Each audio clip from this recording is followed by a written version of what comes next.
జీవితంలో ఏ లక్ష్యం లేనప్పుడు ఇక జీవించి ప్రయోజనమే ఉంది. కానీ నాకు ఓడిపోవడం ఇష్టం లేదు. నాకేమనిపిస్తోందంటే నేను అసలు ఎందుకు బతికున్నాను అని రోజు బాధపడుతున్నాను.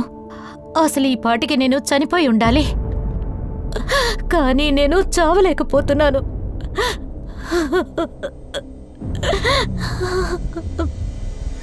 అప్పుడు నువ్వు ఆత్మహత్యకి పాల్పడ్డావా?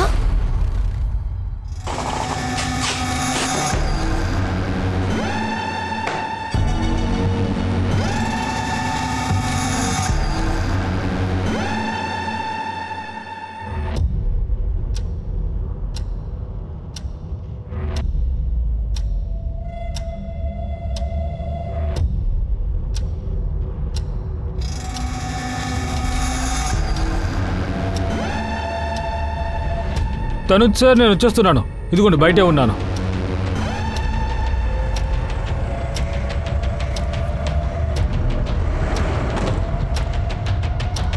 పదిహేను నిమిషాలు లేట్.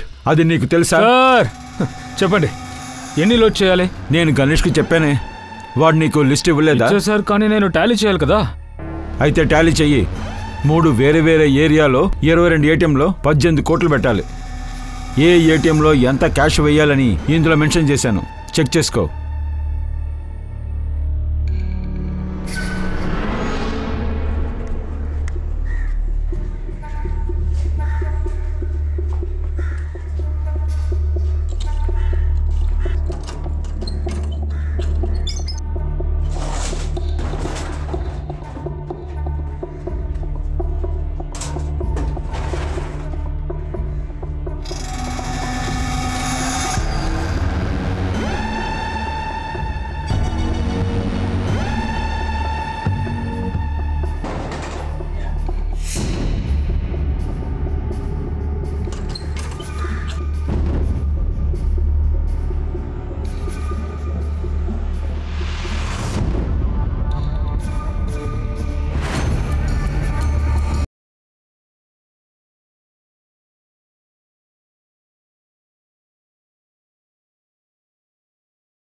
బబ్లు, వెళ్దాం పద.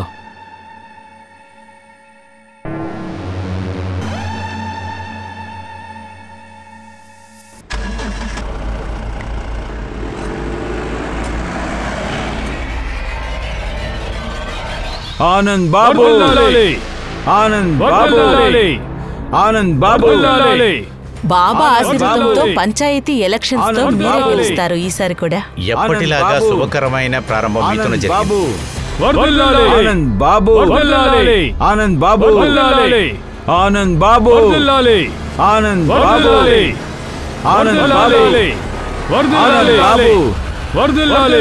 ఆనంద్ బాబు, ఆనంద్ బాబు, ఆనంద్ బాబు. ఈ ఎలక్షన్ లో నేను నామినేట్ చేయబోతున్నాను. ఈ సమయంలో కూడా లోకేందర్ నా కోసం రాలేదు కదా. మీరే వాడిని పిలవచ్చు కదా.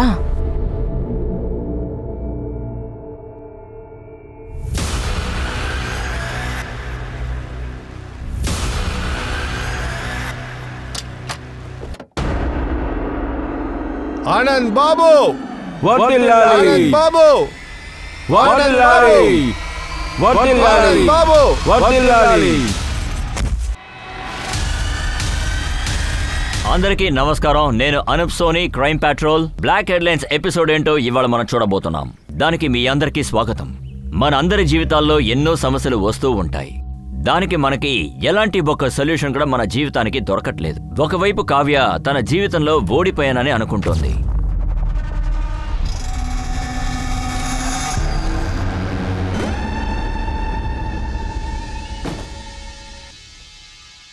నేను వెళ్తున్నాను. నీకేం చేయాలో తెలుసు కదా. పని పూర్తవగానే కాల్ చేయి. ఓకే, వెళ్ళలో.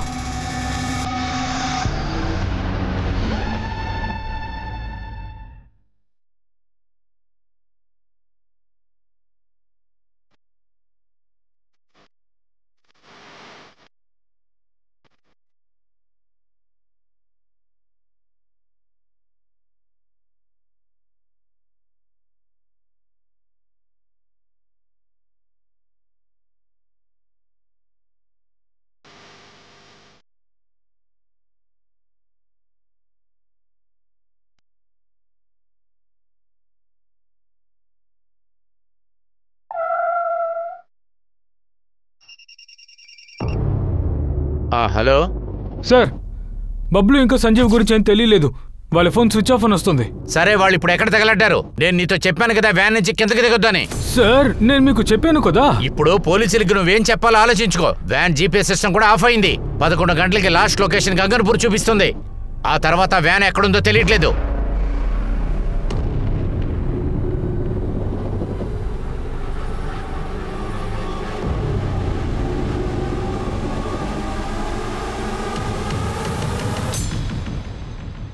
డాడీ, ఇంజెక్షన్ వేసినా నేను ఏడవలేదు. yes you are stronger. అయితే మీరు చెప్పిన చోటికి నన్ను తీసుకెళ్తారు కదా? ఖచ్చితంగా తీసుకెళ్తాను.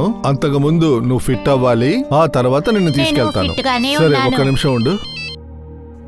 జై హింద్ సార్. ఆదిల్, మీరు లీవ్ లో ఉన్నారని నాకు తెలుసు. ఒకవేళ మీరు టైం ఇచ్చారంటే ఒక ఎమర్జెన్సీ కేసు ఉంది. సార్ ప్లీజ్ ఆర్డర్ ఇవ్వండి. ఎల్ఎన్సీ బ్యాంకు 18 కోట్లకి సంబంధించిన వ్యాన్ కనపడతలేదు. తర్వాత ఈ కేసు మీరు తప్పితే ఎవరు హ్యాండిల్ చేయలేరని తెలుసు. బ్యాంకు డబ్బులు మన దగ్గర నుంచి వెళ్లిపోకముందే మనం ఆ క్రిమినల్స్ ని ఎలాగైనా మనం పట్టుకోవాలి. అర్థమైంది sir, I'm ready. Sub inspector Manish investigation ప్రారంభించారు. నేను ఆయనతో చెప్పి మీకు రిపోర్ట్ చేయమని చెప్తాను. సార్, మీ ఇద్దరు గార్డు డ్రైవర్ కనిపించట్లేదు. మేము అది ఒప్పుకుంటామా? వాళ్ళకు అందులో భాగం ఉందని మీకు లేదనా? బబ్లు, సంజీవ్ మీరు చెప్పే కదా కనిపించలేదు. వాళ్ళిద్దరు ఎక్కడ చెప్పండి. సార్, మీరు అనవసరంగా సందేహపడుతున్నారు సార్. మేమే సంజీవ్ బబ్బులుని వెతుకుతూ ఉన్నాం సార్. సార్ నాకు కొద్దిగా టైం ఇవ్వండి, వాళ్ళని కనిపెట్టి మీకు తీసుకొస్తాను. అలాగా? నువ్వు వాళ్ళని వెతికి కనిపెడతావు? అలా అయితే వాళ్ళు ఎక్కడున్నారో నీకు తెలుసు. సరే చెప్పు, ఎక్కడున్నారు వాళ్ళు? చెప్పు. కాదు సార్, నేను అసలు చెప్పరా. వాళ్ళిద్దరూ దొరక్కపోతే మీరు జీవితాంతం జైల్లోనే ఉండాలి. వీళ్ళిద్దరిని తీసుకెళ్ళండి. సార్ నేను చెప్తున్నా కదా వెళ్ళండి. సార్, నాకు తెలీదు సార్. సార్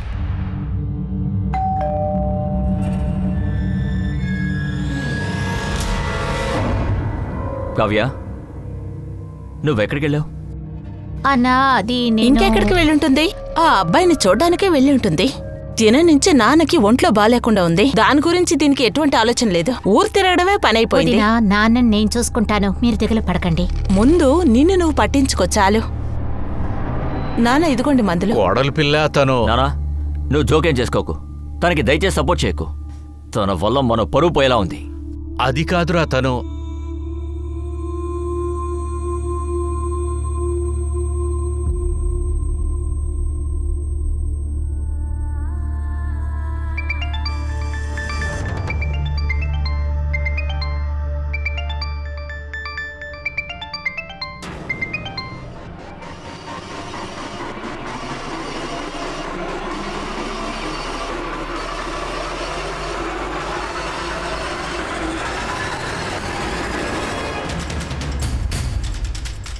మనీష్. జై హింద్ సార్. జై హింద్ సార్, ఆ casual LNC bank Bhanumathi branch నుంచి ఉదయాన్నే 18 కోట్లు తీసుకుని బయలుదేరింది. North and north west side యొక్క 3 ఏరియాలకి 22 ఏటీఎంలో డబ్బులు చెల్లించాలి. కానీ సార్ వ్యాన్ ఏ ఏటీఎంకి వెళ్ళలేదు. ఆ తర్వాత 11 గంటలకి గగన్పూర్ ఏరియాలో వ్యాన్ జీపీఎస్ డీయాక్టివేట్ అయిపోయింది. ఆ తర్వాత క్యాష్ వ్యాన్ ని ట్రేస్ చేయలేకపోయాం. మేము గగన్పూర్ ఏరియాలో అన్ని చోట్ల బ్యారిగేడ్లు వేసేసాం, కానీ ఏ లీడు దొరకలేదు. ఆ వ్యాన్ గగన్పూర్ ఏరియాలోనే ఉంటుందేమో అని అనిపిస్తుందా? జీపీఎస్ ఎన్ని గంటలకి డీయాక్టివేట్ అయింది? 11:30కి. అంటే 2 hours. ఆ లోపు ఇదంతా జరిగింది. ఆ వ్యాన్ ఖచ్చితంగా 150 కిలోమీటర్ల వేగంతో వెళ్ళుండాలి. గగన్పూర్లోని 150 కిలోమీటర్ల రేడియస్ లో ఎగ్జిట్ పాయింట్స్ అన్నిటిని సీల్ చేయండి. అక్కడ 12 టోల్ బూతులున్నాయి. అక్కడ ఒక బూత్ ని ఆ వ్యాన్ దాటినా మనకి దొరికిపోతుంది. మనీష్, త్వరగా మనం ఆ వ్యాన్ పట్టుకోవాలి. 18 కోట్లని సేవ్ చేయాలి.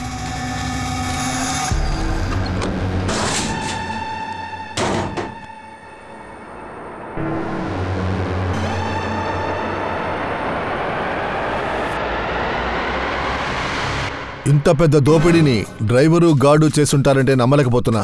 Sir, cash management manager Gnaneshwar ఇంకా కస్టడీ నాగేష్ మీద డౌట్ గా ఉంది. ఇద్దరిని అరెస్ట్ చేశాం, కానీ వాళ్ళేం చెప్పట్లేదు.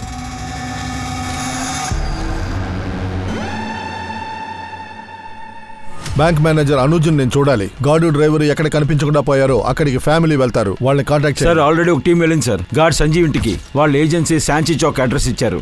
అక్కడికి వెళ్ళిన తర్వాతే తెలిసింది గార్డ్ సంజీవ్ 6 నెలలకు ముందే ఇళ్లు ఖాళీ చేశారట. కానీ వాళ్ళు ఎక్కడ షిఫ్ట్ అయ్యారనేది ఏజెన్సీకే తెలియదట. సంజీవ్ ఫ్యామిలీలో ఎవరున్నారు? సంజీవ్ భార్య ఊర్మిసి. ఇప్పుడు వాళ్ళిద్దరు ఎక్కడున్నారనేది మేము కనిపెడుతున్నాం సార్. తర్వాత గార్డ్ బబ్లు. సార్ వాడు కేశవ్ బాడీలో ఉన్నాడు. అభిషేక్ని విచారణకు పంపించాను.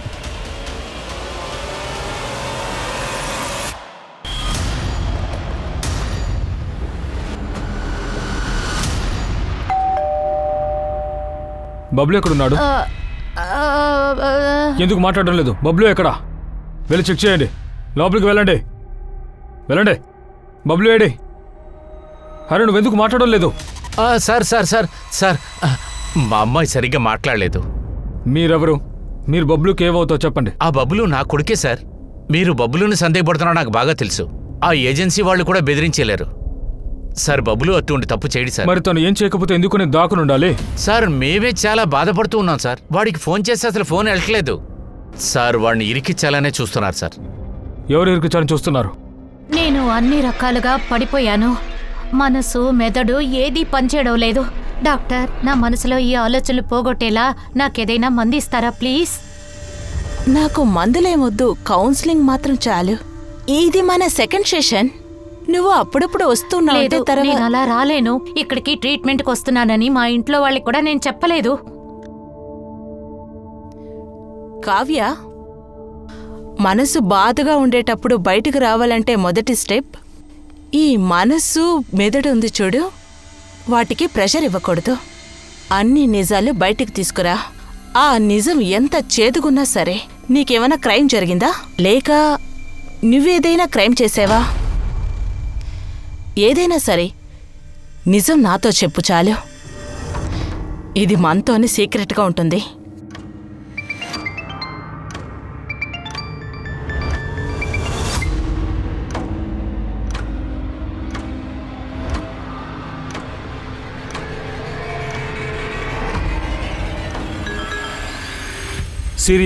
సీనియర్స్ దగ్గర నుంచి మెసేజ్ వస్తూనే ఉంది. ప్రెషర్ చాలా ఎక్కువగా ఉంది సార్. ఏదో ఒకటి చేయండి. పూర్తిగా ప్రయత్నిస్తున్నాం. ఒక మాట చెప్పండి, ఎవరి మీద అనుమానం ఉందా? క్యాష్ మేనేజ్మెంట్ మీద డౌట్ గా ఉంది. 18 కోట్లు పంపిస్తానికి ఒకే ఒక వ్యాన్ పంపించారు. బ్యాంకుకి ఆ వ్యాన్ వచ్చినప్పుడే నేను అప్పుడు పాయింట్అవుట్ చేశాను. ఏంటి పని చేస్తున్నారు మీరు? 18 కోట్లు తీసుకెళ్తానికి ఒక వ్యాన్ చాలా? నేను వెంటనే ఏజెన్సీతో మాట్లాడతాను. I can't take risk. Sir risk అంతా ఏం లేదు సార్. నేనున్నానుగా. కొంచెం ప్రాబ్లం సార్, అర్థం చేసుకోండి. ఒక వ్యాన్ ఏమో రిపేరు, ఇంకొక వ్యాన్ డ్రైవర్ ఏమో ఊరికి వెళ్ళాడు. మొత్తం నేను చూసుకుంటాను సార్. మీ పని అయితే అయిపోతుంది. You don't worry. ఒకవేళ వాడి మీద మీకు డౌట్ వచ్చుంటే 18 కోట్ల క్యాష్తో వాడిని ఎలా మీరు పంపించారు? సార్ అది నేను నమ్మాను సార్. బట్ ఐఎమ్ షూర్ ఈ రాబరీలో జ్ఞానేష్ ఇంకా రమేష్కి హస్తం ఉంది. ఆ బబ్లు సంజీవ్ ఇద్దరు వాళ్ళ మనుషులే. బబ్లు ఇంకా సంజు నిజంగానే తెలివైన వాళ్ళ లేదా మూర్ఖులా? ఇది కేవలం మనం ఊహించగలం. కానీ ఇప్పుడు వాళ్ళు కనిపించకుండా పోవడానికి ముందు వాళ్ళకి చాలా మొహాలున్నాయి. అవి ఇంకా బయటికి రాలేదు. సార్ నేను నా వైఫ్తో వాళ్ళ అమ్మగారింటికి వెళ్ళుండాలి. దానికోసమే నేను గణేష్ సార్ దగ్గర ఆల్రెడీ లీవ్ కూడా అప్లై చేశాను. అతనే క్యాష్ ఆన్ బ్యాంక్ నుంచి వెళ్ళగానే అన్నిటినీ సంజయ్ ఇంకా బబ్లు దగ్గర అప్పచెప్పి అతను వెళ్ళిపోమన్నారు. అందుకే సరిగ్గా 11:15కి నేను సుందర్వెల్లో వ్యాన్ని వదిలి దిగాను.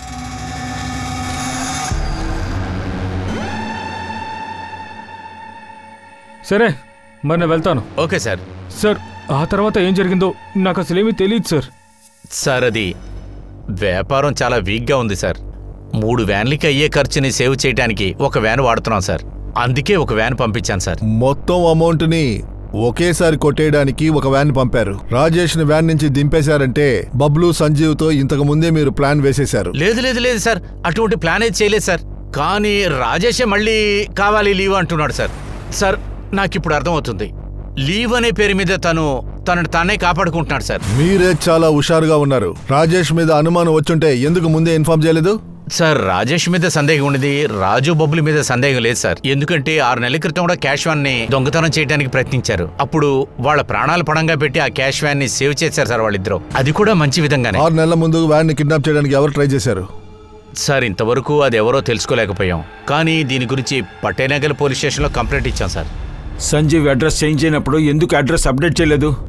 సార్ అది బబ్లుయే తనకేదో చెప్పి ఆపుండాలి సార్. అదే జరుగుంటుంది. అసలు నువ్వేమంటున్నావు? సార్ బబ్లు చెల్లికి మాటలు రావు, అందుకే తనకి పెళ్లి కాలేదు. కానీ బబ్లు తన చెల్లికి అబ్బాయి వెతికాడు. కట్నంగా వాళ్ళు 5 లక్షలు డిమాండ్ చేశారు. ఆ డబ్బుని రెడీ చేయడానికి ప్రయత్నిస్తున్నాడు. నీకు 5 లక్షల లోన్ కావాలి, అది కూడా నీ కంపెనీలో. మర్చిపో, అది జరిగే పని కాదు. రే శాలరీ సరిగ్గా రావడం లేదురా, ఇందులో లోన్ ఎవరిస్తారు చెప్పు? కానీ రాజేష్ సార్, అనూప్ సార్ మీకు బాగా తెలిసిన వారే కదా, మీరే ఆయనకి చెప్పచ్చు కదా బ్యాంక్ నుంచి నాకు లోన్ ఇప్పించమని. సార్ తన డబ్బులు ఎక్కడా ఏర్పాటు చేయలేకపోయాడు సార్. అందుకే ఈ 18 కోట్లు చూడగానే బబ్లుకి ఆశ పెరుగుండొచ్చేమో. సార్ అది నిజమే సార్. తన స్నేహితుడికి తన చెల్లిని పెళ్లి చేయాలనుకున్నాడు. వాడికి 5 లక్షల రూపాయల డబ్బు కూడా ఇస్తానని చెప్పాడు సార్. కానీ అది నేను వద్దని చెప్పాను. ఇదేమీ కట్నం కాదు. నా ఫ్రెండ్కి వ్యాపారం మొదలు పెట్టడానికి ఒక 5 లక్షలు కావాలి. మనం గనక వాడికి 5 లక్షలు డబ్బు ఇచ్చామంటే పెళ్లి తర్వాత అది చెల్లెలకి బాగా ఉపయోగపడుతుంది కదా. అదీ కాకుండా చెల్లెల్ని పెళ్లి చేసుకోవడానికి బలవంతం చేయాల్సి వచ్చింది. అది కాదురా, ఈ 5 లక్షల రూపాయలు ఎలాగిస్తావు? నాన్న, మన వివాహ సంతోషాని కోసం మన భూమిని అమ్మేద్దాం నాన్న. తర్వాత మా పొలాన్ని బబ్లు 10 లక్షల రూపాయలకి అమ్మాడు. అందులోంచి 5 లక్షల రూపాయలు తనని పెళ్లి చేసుకోబోయేవాడికి అతను ఇచ్చేశాడు. మిగతా ఉన్న 5 లక్షల రూపాయలు ఎఫ్డీ చేశాడు సార్. తను 18 కోట్లు తీసుకుని పారిపోయాడు. మీకేమైనా తెలిస్తే గనక దయచేసి మాకు చెప్పండి, లేదా తన వల్ల మీరు లోపలికి వెళ్లాల్సి ఉంటుంది. ఏం ఆలోచిస్తున్నావు? అది నువ్వేం ఆలోచిస్తున్నావు నాకు తెలుసు. ఇదేగా నువ్వు నన్ను ఇష్టపడుతున్నావు, కానీ నేను నిన్ను ఇష్టపడుతున్నానా లేదా అని.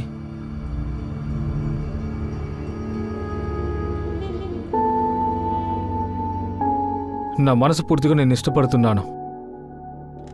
సుధీర్, నేను దివ్యాంగురాల్ని. మళ్ళీ నువ్వు అలా చెప్పకు ప్లీజ్. నీ కాల్ సరిగ్గా లేకపోతే అందుకేంటి ఇప్పుడు? కానీ నీ మనసు చాలా అందమైనది. నేను నిన్ను పెళ్లి చేసుకుంటాను. సుధీర్ నన్ను ఎప్పుడు ప్రేమిస్తాడని అనుకున్నాను. ఇద్దరం ప్రేమించుకున్నాము. కానీ ఏమైంది కావ్య? ఎందుకు సైలెంట్గా ఉన్నావు? ఎందుకు? ఒకవేళ అబ్బాయి నీతో తప్పుగా... లేదు లేదు డాక్టర్, అలాంటిదేమీ లేదు. అయితే ఇంకేంటి ప్రాబ్లం?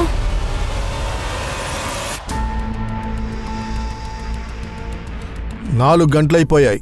ఈ 4 గంటల్లో క్యాష్ వ్యాన్ 150 కిలోమీటర్లున్న రేడియస్ లో ఏ టోల్ బూత్ ని అది కెరాస్ చేయలేదు, ఏ సీసీటీవీ కెమెరాకి దొరకలేదు. ఐ స్ట్రాంగ్లీ ఫీల్ దొంగలు ఇక్కడే ఎక్కడో ఉన్నారు. పెట్రోల్ టీమ్ కి ఇన్ఫార్మ్ చేయండి.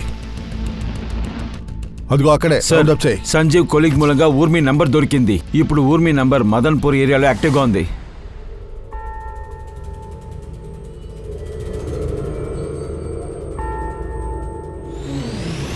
అయితే సంజీవ్తో ఊర్మి టచ్లోనే ఉండొచ్చు. ఆవిడ ఫోన్ని సర్వేలెన్స్ లో వేయండి. ఆవిడ ఫోన్ని ట్రేస్ చేయండి. ఆవిడ దగ్గరికి మనం వెళ్దాం. But don't call her, alert అయిపోతారు. తర్వాత ఒక విషయం సార్, ఊర్మి ఫోన్ ఎక్కడ యాక్టివ్గా ఉందో అక్కడ సంజీవ్ ఫోన్ యాక్టివ్గా ఉంటుంది సార్.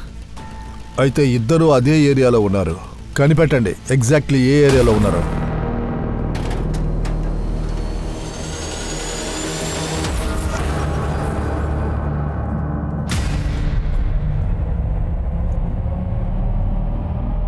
నీకు అసలు ఏం కావాలి? ఎందుకు నన్ను అవాయిడ్ చేస్తున్నావు? ఓకే, వెంటనే ఇస్తున్నాను సార్. ఒక మెసేజ్ వచ్చింది. హలో సార్, గగన్పుర అడవి దగ్గర ఆ క్యాష్ వ్యాన్ ఉంది సార్. Over sir.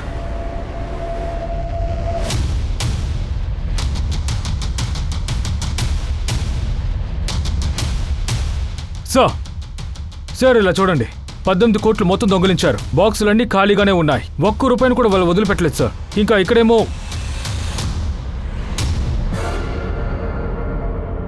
సార్ ఇందులో బబ్లు శవం ఉంది సార్. దీనంతటికీ కారణం సంజీవ్ అని అనుకుంటున్నాను సార్. సంజీవ్ ఒక్కడే ఆ డబ్బంతా దోపిడీ చేయలేడు.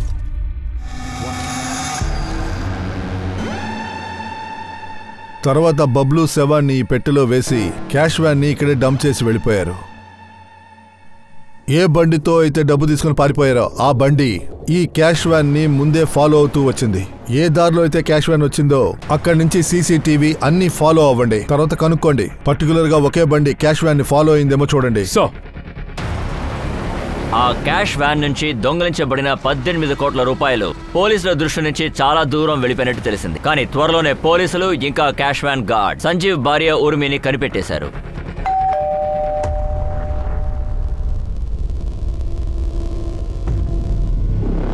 ఊర్మి, అవును, లోపలికి చెక్ చేయండి ఫాస్ట్. అరే మీరెందుకు ఇలా లోపలికి వస్తున్నారు? ఏంటి మీరు పోలీస్ అయితే ఇలాగే అరాచకం చేస్తూ ఉంటారా? అరే ఎక్కడికి పైకెళ్తున్నారు? అరే ఏంటి సార్, ఏం వెతుకుతున్నారు? సార్ పైన ఎవరూ లేరు. ఎవరు సార్ పైన ఉంటారు? ఒక నిమిషం, ఆ బ్యాగ్ కింద నింపండి. అందులో ఏముంది? బ్యాగ్లో ఏముంటుంది? బ్యాగ్లో ఏమీ లేదు. అరే నేను చెప్తే వినండి, బ్యాగ్లో ఏమీ లేదు. చూసారా, ఏమీ లేదు కదా. మీ మొగుడు సంజీవ్ ఎక్కడ? ఆయన డ్యూటీకి వెళ్ళాడు. వాడు డ్యూటీకి వెళ్ళలేదు, 18 కోట్లతో ఎస్కేప్ అయిపోయాడు. ఏంటి? అవును, అది మాత్రమే కాదు, వ్యాన్ డ్రైవర్ బబ్లుని నా హస్బెండ్ అదంతా చేయరు. ఆయన జీవితంలోనే ఒక్క రూపాయి కూడా తీయలేదు. కానీ మీరేంటంటే 18 కోట్లు అంటున్నారు. అలా ఉన్నప్పుడు మా నిశ్చితార్థం ఉంగరాన్ని కొట్లోకి వెళ్ళి పెట్టరు. ఏంటి? అవును, బంగారు ఉంగరమ్మా? అది కూడా నిశ్చితార్థం ఉంగరం 7,000కి అమ్ముకున్నారు. అది కూడా ఇంటికి అద్దె కట్టడానికి. ఊర్మి, ఉంగరాన్ని అమ్మితే కూడా 7,000 దొరికాయి. ఇలాంటి కథని స్టేషన్లో చాలా విన్నాను మేడం. మర్యాదగా చెప్పండి, సంజీవ్ ఎక్కడా? చెప్పండి. అది మీరు నా బిడ్డని లేపిచ్చేశారు. వాడు ఏడుస్తున్నాడు. పాపం, వాడికి ఒంట్లో బాలేదు తెలుసా మీకు? లేదు బంగారం, లేదు. ఏం లేదమ్మా, ఇక్కడే ఉంది మమ్మీ. ఇలా చూడండి సార్, మా కొడుక్కి ఒంట్లో బాలేదు. మీరు ఇలా వచ్చి ఇబ్బంది పెట్టకండి. మనీష్ చెప్పు. సార్, సంజీవ్ వైఫ్ తను ఎక్కడున్నాడో అసలు తెలియదంటుంది. వాళ్ళని ఇబ్బంది పెట్టలేకపోయింది సార్. వాళ్ళ అబ్బాయికి ఒంట్లో బాలేదు, ఏడుస్తున్నాడు. బిడ్డని సాకు చూపించి తప్పించుకోవాలనుకుంటున్నారు. వాళ్ళకి సంజీవ్ ఎక్కడున్నారో తెలుసు, వదలకుండా వాచ్ చేయండి. సార్, సంజీవ్ ఈ హత్యలో ఇన్వాల్వ్ అయ్యాడు. అందువల్ల ప్లానింగ్ పెద్దదిగా ఉంటుంది. ఓ పని చేస్తాను, ఈ మధ్య కాలంలో వాడి యాక్టివిటీ ఏంటో కనిపెడతాను. మనీష్, 18 కోట్లు కాపాడడానికి మనం ట్రై చేస్తున్నాం. దోపిడీ జరిగి 7 గంటలు అయిపోయింది. హంతకులు గాని చేయి జారిపోయారంటే కనిపెట్టడం కష్టం. కానీ ఇంతవరకు ఒక విషయాన్ని కనిపెట్టలేకపోయింది సార్. ఆ క్యాష్ ని తీసుకుని ఏ బండిలో వెళ్ళుంటారు సార్? వాళ్ళు అలర్ట్ గానే ఉన్నారు, అందువల్లే సిటీ నుంచి బయటికి వెళ్లలేదు. 18 కోట్లు దోపిడీ చేశారు. ఇది పెద్ద ప్లానే. 18 కోట్ల క్యాష్. దాన్ని ట్రాన్స్ఫర్ చేయడానికి ఒకవేళ బ్యాగ్ కొనుండొచ్చు. ఆ ఏరియాలో ఉన్న మార్కెట్లో విచారణ జరపండి. సార్, సిటీలో చాలా మార్కెట్లు ఉన్నాయి. ఇంత త్వరగా ఎలా కనిపెట్టేది? మనీష్, చేసి తీరాలి. మన దగ్గర ఆప్షనే లేదు. Just do it.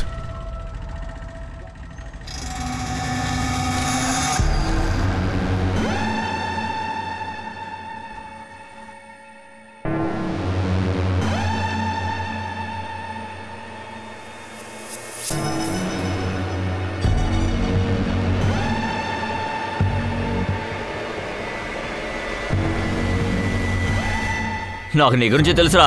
నా వికలాంగురాలు చెల్లెల్ని పెళ్లి చేసుకుంటానని మోసం చేసి తన ఆస్తి మొత్తాన్ని కొట్టేయాలని చూస్తున్నావా? నేను చెప్పేది కాస్త వినోరుమైరా.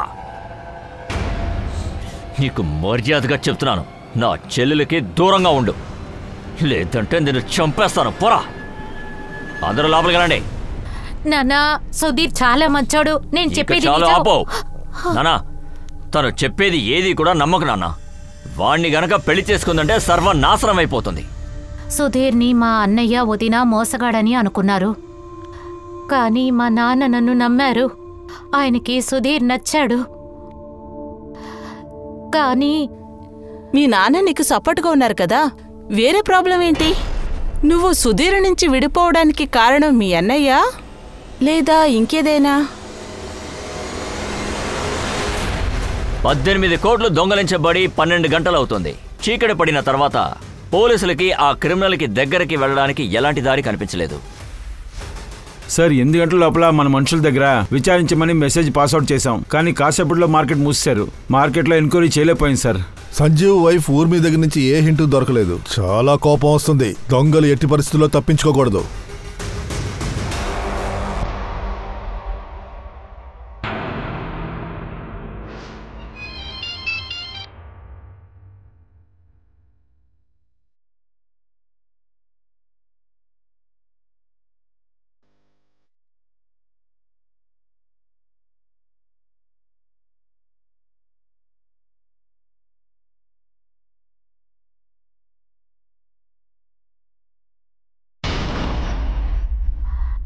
ఎక్కడికి పారిపోతున్నావు? నేను ఎక్కడికి పారిపోతున్నాను? అరే, నాకు బిడ్డ ఉంది, నేను ఎక్కడికి పారిపోతాను? నీలాంటి వాళ్ళని చాలా మందిని చూశాను. మీ లాభం కోసం పిల్లల గురించి కూడా ఆలోచించరు. మీరేం మాట్లాడుతున్నారు? నేను నా బిడ్డకి పాలు తీసుకోవడానికి వచ్చాను. నేను నా బిడ్డకి పాలు కూడా ఇవ్వకూడదా? మీరు పర్మిషన్ ఇస్తే నేను పాలు తీసుకోవడానికి వెళ్ళొచ్చా? ఛే, మనకు టైమే సరిలేదు. నీ వల్ల నేను కూడా ఇక్కడికి వచ్చి ఇరుక్కున్నాను. ఏంటి నా వల్లే అంటే? మొత్తం అంతా మీరు చేసిన తప్పు సార్. మీ వల్ల నేను ఇరుక్కున్నాను. నువ్వు ఓవర్గా డ్రామా చేయదు, అర్థమైందా? నువ్వెవరని నాకు బాగా తెలుసురా. మీరేమనుకుంటున్నారు? ఏమనుకుంటున్నారో చెప్పండి. చెప్పమంటావా నువ్వెవరని? రాస్కెల్, నీ నోరు నేను తెరిపిస్తాను. ఆ డబ్బు మొత్తం ఎక్కడికి వెళ్తా నేను కనిపెడతాను. చెప్పండి. ఎంత ధైర్యంగా నా మీద చేయి పెడతావురా నువ్వు? కొట్టగలను. ఇద్దరు అసలు ఏమనుకుంటున్నారా? ఇద్దరు ఇంకా మారలేదు కదా సార్. ఇదిగోండి ఈ మనిషే సార్. తను నేరస్తుడు కాదని చెప్పడానికి నన్ను కొడుతున్నాడు. లేదు కానిస్టేబుల్ గారు, వీడు చేసే డ్రామా నమ్మద్దు మీరు. వీడిని ఒక్కసారి కాడి చేతులు ఎరగొట్టండి. వాడు తర్వాత డబ్బు ఎక్కడికి వెళ్తే చెప్తాడు. వీడిని చెదగొట్టండి. వీడు మొత్తం అన్ని నిజాలు చెప్తాడు. కాల్ చేసింది వీడే సార్. యారా నువ్వు నా మీద అబద్ధాలు చెప్తావా? నిన్ను వద్దు సార్, వద్దు.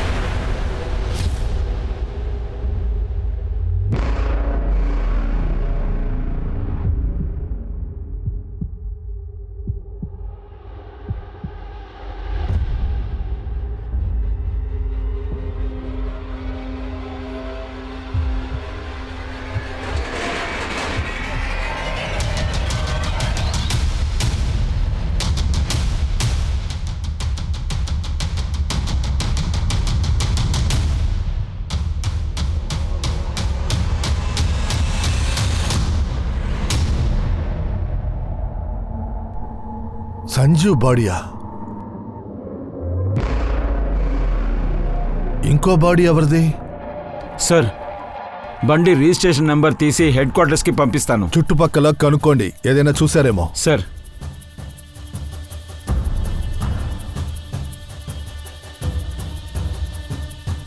సార్, ఇక్కడ చూడండి సార్. బండి ఫ్యూల్ ట్యాంక్ ఆల్మోస్ట్ ఖాళీగా ఉంది.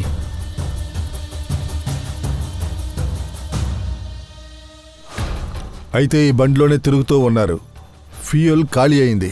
అయినా బండిని పెట్రోల్ బంక్ తీసుకెళ్లి ఫ్యూయల్ ఫిల్ చేయలేదు. అందుకే బండిని ఇక్కడ డంప్ చేసి వెళ్ళిపోయారు. అభిషేక్, అప్డేట్ ఏంటి? సార్, నేను ఆర్టీఓలో విచారించాను. ఆ బండి గణేష్ మాత్రే అనే పేరులో రిజిస్టర్ అయి ఉంది. గణేష్ మాత్రేనా? ఇల్లెక్కడా? సార్, అతను వాకెట్లో ఉంటారు. సార్, అతను మిస్సింగ్ అని అతని ఫ్యామిలీ వాళ్ళు కంప్లైంట్ ఇచ్చారు. అతను మధ్యలో నుంచి మాయమంట. ఆ గణేష్ మాత్రే ఫోటో పంపించు ఇప్పుడే.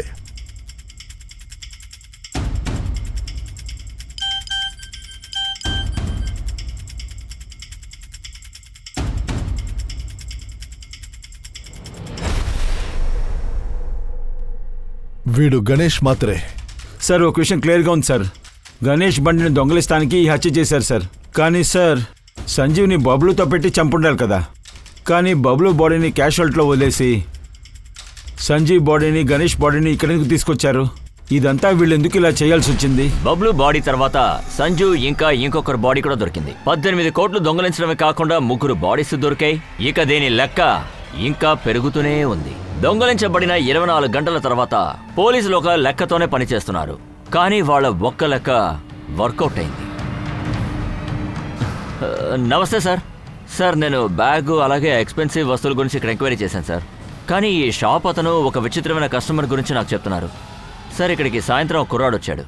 వాడు 2 లగ్జరీ వాచెస్ కొన్నాడు సార్. వావ్, ఇవి 2 భలే ఉన్నాయే. నాకు ఈ 2 ఇచ్చేయండి. ఇంకా ఈ ఫీమేల్ వాచ్ని సూపర్గా గిఫ్ట్ డ్రాప్ చేయండి.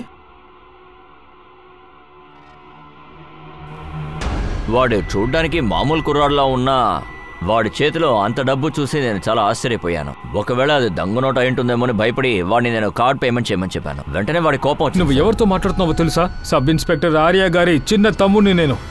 Inspector RS Agaria? అవును సార్, అతని తమ్ముడనే వాడు చెప్పాడు. కానీ సార్, ఇంతకుముందు ఆ కుర్రాడిని నేను చూడలేదు. నిన్న సీసీటీవీ ఫుటేజ్ చూపించండి. సార్, నెల రోజులుగా సీసీటీవీ పనిచేయలేదు. ఆ 2000 రూపాయల నోట్స్ మీ దగ్గర ఉన్నాయా? ఉంది. అది కాస్త ఇవ్వండి సార్. మేము ఈ నోట్స్ ని ఫోటో తీసుకుంటాం. Okay sir. Abhishek. So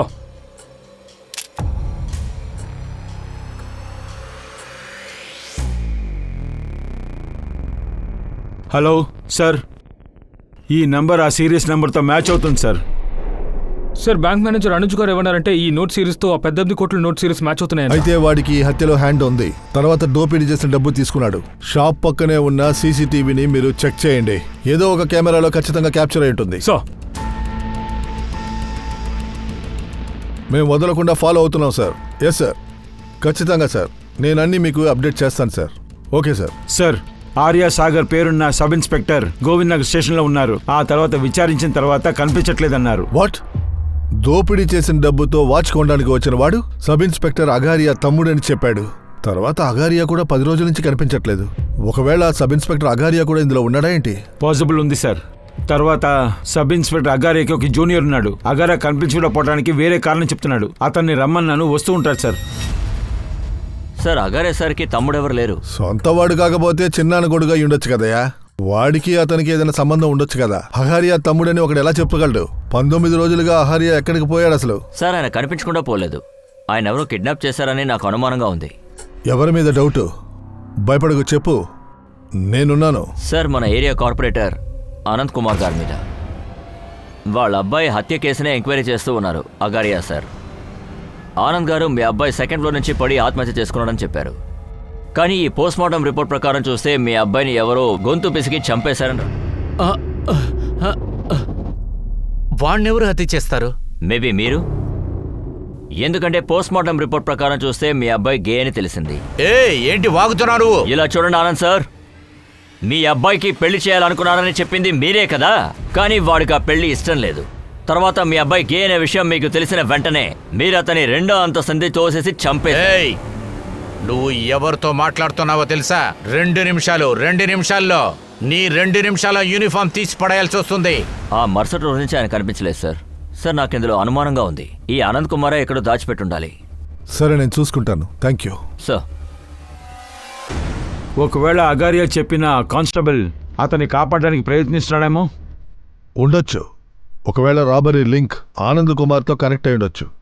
లేపేద్దామా Anand కుమార్ని? సార్,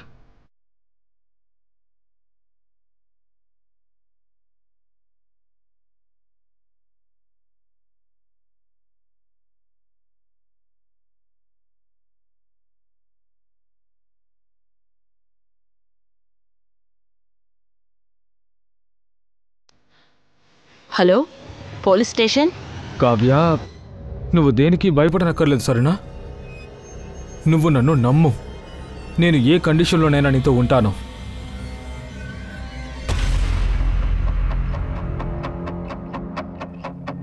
మీ బుర్ర ఏమైనా చెడిపోయిందా? నేనెందుకని అగారియాని కిడ్నాప్ చేయాలి? మీరు మీ అబ్బాయిని హత్య చేసినట్టు సబ్ ఇన్స్పెక్టర్ అగారికి డౌట్ వచ్చింది. ఒక్క డౌట్ కూడా లేదు కదా. నేను తనకి భయపడి ₹1,00,000 ఇస్తున్నాను ఆయన అనుకున్నాడు. అందుకనే నేను నా కొడుకుని చంపానని చెప్పి అందరితో ఆయన చెప్తూ ఉన్నాడు. ఓ అలాగా? అబద్ధాన్ని నిజంగా మారుస్తున్నారు. ఒకవేళ అగారియా సార్ బ్లాక్మెయిల్కి భయపడి. ఎటువంటి ఆధారాలున్నాయి మీ దగ్గర నేను అగారియాని కిడ్నాప్ చేసినట్లు? మీ అబ్బాయి పోస్ట్మార్టం రిపోర్ట్ని చదివాను నేను. చాలా క్లియర్గా ఉంది. ఇంకా ఒకే ఒక ఎవిడెన్సే. ఆ తర్వాత శాశ్వతంగా లోపలికి వెళ్ళాల్సిందే. కెమెరాని ఇటు షిఫ్ట్ చేయండి. ఇక్కడే. సార్ ఒక విషయం ఉంది, అది వర్కౌట్ ఉందా లేదని తెలీదు. ఏంటది? సార్ ప్రభా అనే పేరుతో ఒక సైకియాట్రిస్ట్ కంప్లైంట్ చేశారు సార్. అతని పేషెంట్ ఒక రేప్ విక్టిమ్ అంట. పోలీసే ఆవిడ్ని రేప్ చేసినట్టు ఆవిడ చెప్పారంట. ఆ పోలీస్ ఎవరు? అదెవరో తెలియదు సార్. ఎందుకంటే ఈ రాబరీ కేసులో కూడా ఒక పోలీస్ పేరు వస్తుంది కదా, అందుకే మీకు ఇది చెప్దాం అనుకున్నాను. ఈ విక్టిమ్ అమ్మాయి ఎక్కడుంది? పేరేంటి? మీరు ఎవరికి చెప్పనని కదా మాటిచ్చారు. కావ్య, ఇలాంటి మనుషులు బయటున్నారంటే నీలాగే మిగతా అమ్మాయిలకి ఇబ్బంది వస్తుందమ్మా. కావ్య, నువ్వు ఎవరికీ భయపడాల్సిన పని లేదు. ఏం జరిగిందో వివరంగా చెప్పు. ఆ రోజు రాత్రి నేను నాన్న ఇంటికి తిరిగి వస్తుంటే అప్పుడే ఒక పోలీస్ అతను మా బండి ఆపాడు. అది మాత్రమే కాకుండా వాళ్ళు మమ్మల్ని బెదిరించారు. మేము పోలీసుల దగ్గరికి వెళితే వీడియో అప్లోడ్ చేస్తానని చెప్పారు. చూడండి, వాళ్ళు మిమ్మల్ని ఏమీ చేయలేరు. నమ్మకంతో ఉండండి. కావ్య, ఆ పోలీసు వాడు వీడా?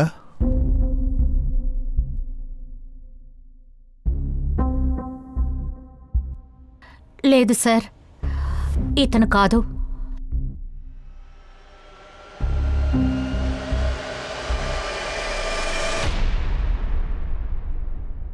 సార్, అతని బ్యాడ్జ్ మీద ఆర్ఎస్ అగారియా అని రాసుంది. ఇది ఎప్పుడు జరిగిన విషయం? నవంబర్ 7 రాత్రి. కావ్య రేపు 7వ తారీఖు రాత్రి జరిగిందని చెప్తున్నారు. ఆ తర్వాత కావ్యాన్ని రేప్ చేసిన వాడు అగారియా సార్ యూనిఫామ్ వేసుకున్నాడు. కానీ సార్, అగారియా 30 అక్టోబర్ నుంచి కనిపించట్లేదు. కానీ రేప్ జరిగింది నవంబర్ 7. అయితే అహారియాని ఖచ్చితంగా కిడ్నాప్ చేశారు. క్రిమినల్ ఆయన యూనిఫామ్ ని యూజ్ చేశాడు. సార్ అగారే కనిపించకుండా పోవడానికి ఆనందే కారణం. ఒకవేళ ఇలా ఉండొచ్చేమో. ఆ రేపిస్ట్కి ఆనంద్కి కనెక్షన్ ఉంటుందా?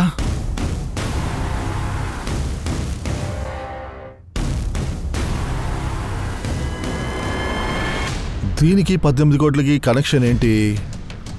అహారియా కేసు అన్ని డీటెయిల్స్ తీయండి. హెడ్ క్వార్టర్స్కి రండి, అక్కడ కలుద్దాం. ప్రేమ్, కావ్య తన ఫాదర్తో క్రిమినల్ స్కెచ్ తీసుకోండి. సార్ హెడ్ క్వార్టర్స్కి వెళ్ళు.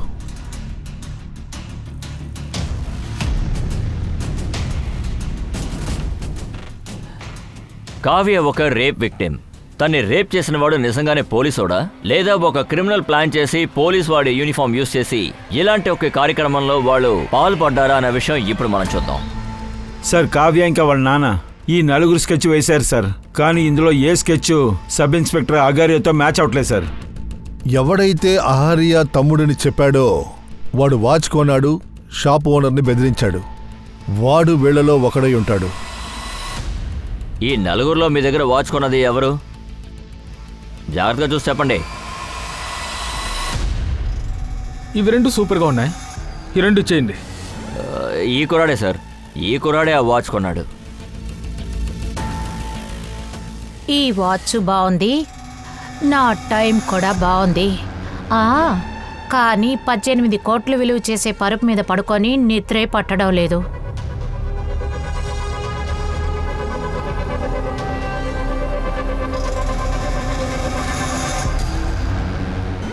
బ్రదర్స్, 18 కోట్లు దొరికిన సంతోషం, నిమ్మి చేతో చేసిన బిర్యానీ సంతోషం డబుల్ అయింది. మరిక ఈ ఎక్స్ట్రా ప్లేట్ ఎవరికి? నా కోసమే. పరిగెత్తండి పరిగెత్తండి, పోలీసులన్నీ తీసుకెళ్ళండి. ఏంటయ్యా అలా చూస్తున్నావు? అది చెప్పలేదా? ఈ విందుకి మేము పిలిచే మిమ్మల్ని ఇక్కడికి రప్పించింది.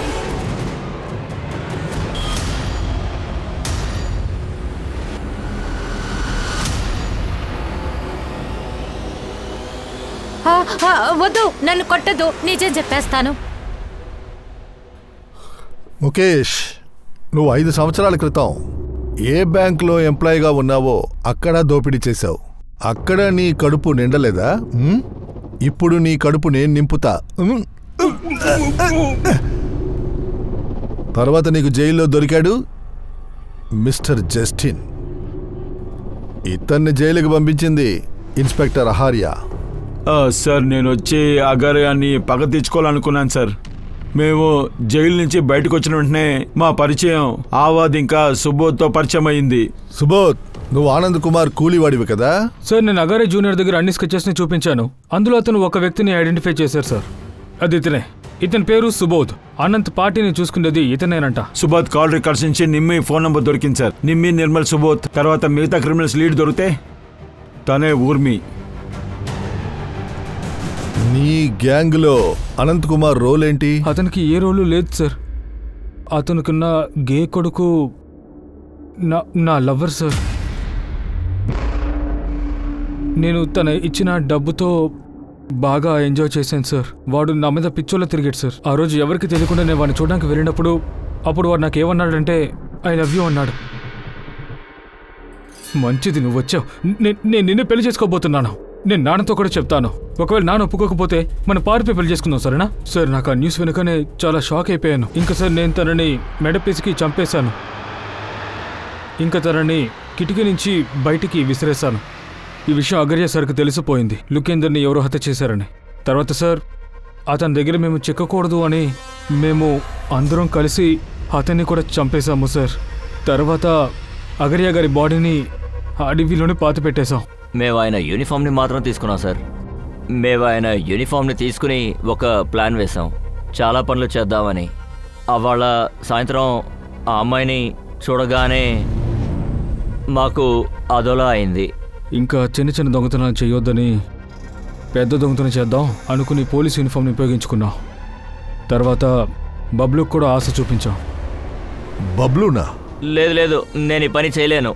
అరే బబ్లు, ఇలా చూడు, ఎందుకు నువ్వు భయపడుతున్నావు? మనతో పాటు పోలీసు ఉన్నారు కదా. ఇంకా ఆఖరికి బబ్లు నేను చెప్పేది కూడా నమ్మేశాడు సార్. వాడు నాతో ఏమన్నాడంటే తనకి అవకాశం దొరకగానే మాకు అన్ని విషయాలు అప్డేట్ చేస్తానని చెప్పాడు. రే బబ్లు, బండి ఎందుకురా ఇటు తీసుకెళ్తున్నావు? సార్ ఆ ఏటీఎంస్ అన్నీ ఉన్నాయి కదా, ఇక్కడి నుంచి చాలా దగ్గరే సార్. పోలీసా? ఈ బండిలో అడవి వైపు ఎక్కడికి వెళ్తున్నావు? అరే ఆగడే ఆగడే, అరే డబ్బులు, అరే అరే. బ్యాంక్ వ్యాన్ దొరికిపోతుందేమోనని భయపడి మేము ఇంకొక బండిని ముందే దొంగతనం చేసి పెట్టుకున్నాం సార్. బబ్లు శవాన్ని మేము ఆ బండిలోనే వదిలేసాం. ఆ తర్వాత మా ప్లాన్ సంజీవ్ డబ్బంతా ఆ బండితో ఎక్కడైనా పాతి పెడదామని మేము ప్లాన్ చేసాం సార్. ఆ తర్వాత దారిలోనే పెట్రోల్ అయిపోయింది సార్. మా బండి అక్కడే వదిలేసి బ్యాగ్ తీసుకుని అక్కడి నుంచి వెళ్ళిపోయింది సార్. పోలీసులు ఆ గ్యాంగ్ ని పట్టుకున్న తర్వాత వాళ్ళు చాలా రోజులుగా ఇలాంటి ఒక విషయాన్ని చేస్తున్నారన్న విషయం తెలిసింది, హత్య, దోపిడీ ఇవన్నీ. కానీ కావ్య అలాంటి ఒక విక్టిమ్ తనకి జరిగిన దారుణం గురించి తెలుసుకుని చాలా బాధపడుతుంది. కానీ మనం నమ్ముతున్నది, ఎంతవరకు కావ్య తన జీవితాన్ని గడుపుతుందో తను అంత త్వరగా ఆ బాధలోంచి తను బయటపడాలి. నేను అనూప్ సోనీని మీ నుంచి సెలవు తీసుకుంటున్నాను. మళ్ళీ మనం కలుద్దాం ఈ crime patrol black headlines episode లో ఇంకొక కొత్త కేసులో. అలాగే గుర్తుంచుకోండి, క్రైమ్ కి మీకు ఒక చిన్న తేడానే ఉంది, అది మీరు ఎంత జాగ్రత్తగా ఉన్నారని. జాగ్రత్తగా ఉండండి, సురక్షితంగా ఉండండి. జై హింద్.